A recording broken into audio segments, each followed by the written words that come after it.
Hello my dear students, आज अपन लोग करने जा रहे हैं क्लास 11 मैथमेटिक्स एक्सरसाइज 8.2 का फिफ्थ का बी क्वेश्चन, जिसके अंदर आपको क्या दे रखी है, एक जीपी दे रखी है √3 डैश डैश 729 यानी 729। इसका कौन सा पद है? तो अपन को क्या करना है, यहाँ पे देखो। सबसे पहले प्रथम पद कितना है इसका, √3। आर क्या होता है, सार्वनुपात A2/A1। तो सेकेंड पद कितना है, इधर 3 है और ये आपके पास √3 आया नहीं है A1।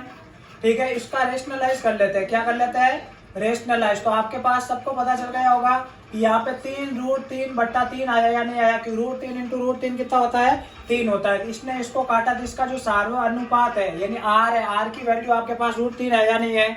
समझ में आ गई मेरी बात। अब उसके बाद देखो, यहाँ पे आपको क्या करना है, एन फाइंड करना है और ए एन आपको दे रखा है 729।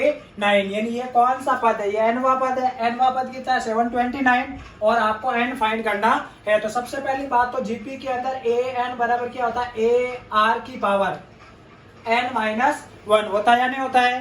तो अब यहाँ पे ए एन की वैल्यू कितनी है, 729 बराबर ए की वैल्यू कितनी है, √3 और आर की वैल्यू कितनी है, √3 और n-1 हुआ या नहीं हुआ। इसको सॉल्व कर लो, आंसर आ जाएगा। इधर देखो 729 को आपको क्या करना है, 3 की पावर के फॉर्म में लिखना है। तो 3 की कौन सी पावर 729 होता है, आई बात समझ में। 9 का क्यूब होता है। तो इसको अपन फैक्टर करके निकाल लेते हैं, क्योंकि अपन शॉर्ट ट्रिक है ज्यादा अपनाएंगे। 3 का डिवाइड दो, यहाँ पे 2 टाइम 4 टाइम और 3 का टाइम। 3 का डिवाइड 81 टाइम, 3 का डिवाइड 27, 3 का डिवाइड 3 1 जा 3, यहाँ पे सॉरी 9 आएगा इधर। ठीक है, तो 3 1 जा 3। तो यहाँ पे देखो ये कितना टाइम आ रहा है, 6 टाइम आ रहा है। तो इसको 3 की पावर 6 लिख दूं मैं। अब यहाँ पे इसको समझने वाली बात है। देखो सबसे पहली बात तो ये है आपके √3, तो √3 की पावर 1 है और ये आपके पास है √3 की पावर n-1। तो सबको पता है a की पावर m डॉट a की पावर n, तो मल्टीप्लाई में पावर ऐड होती है या नहीं होती है। तो √3 की पावर n-1 प्लस 1 होगा, माइनस ने प्लस को काटा या नहीं काटा। आई होप आपको समझ में आया होगा। समझ में आ गया, वेरी गुड। अब इधर देखो 3 की पावर 6 इक्वल, इसको मैं क्या लिख दूं, 3 की पावर 1/2 लिख सकता हूँ। √3 को मैं 3 की पावर 1/2 लिख सकता हूँ और उसकी पावर क्या n है या नहीं है। और पावर के ऊपर पावर होती है तो पावर क्या होती है, मल्टीप्लाई होते हैं। तो यहाँ पे देखो 3 की पावर 6 इक्वल 3 की पावर 1/2 इंटू n हो रहा है या नहीं हो रहा है। तो बेस सेम है तो पावर बराबर होगी या नहीं होगी।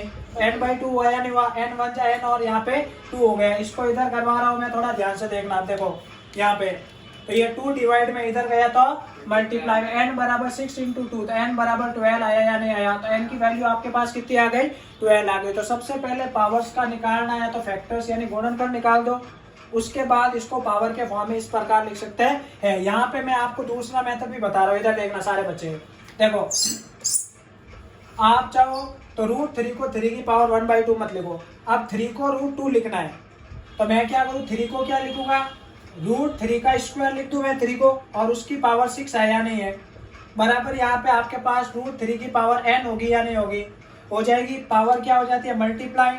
तो √3 की पावर 6 2 जा कितने हो गई, 12 बराबर √3 की पावर क्या हो गई, n हो गई। तो n बराबर यहाँ से 12 आया या नहीं आया, क्योंकि बेस सेम है तो क्या होगा, पावर आपके इक्वल होगा। तो आपके पास कितने मेथड थे, 2 मेथड थे। ऐसे ही अपने अनदर्स मेथड के लिए भी आप हमारे चैनल को सब्सक्राइब कीजिए और हम लोग जल्दी आपके 11th क्लास के सारे मैथमेटिक्स के वीडियो आपके अपने चैनल पे अपलोड करेंगे। धन्यवाद।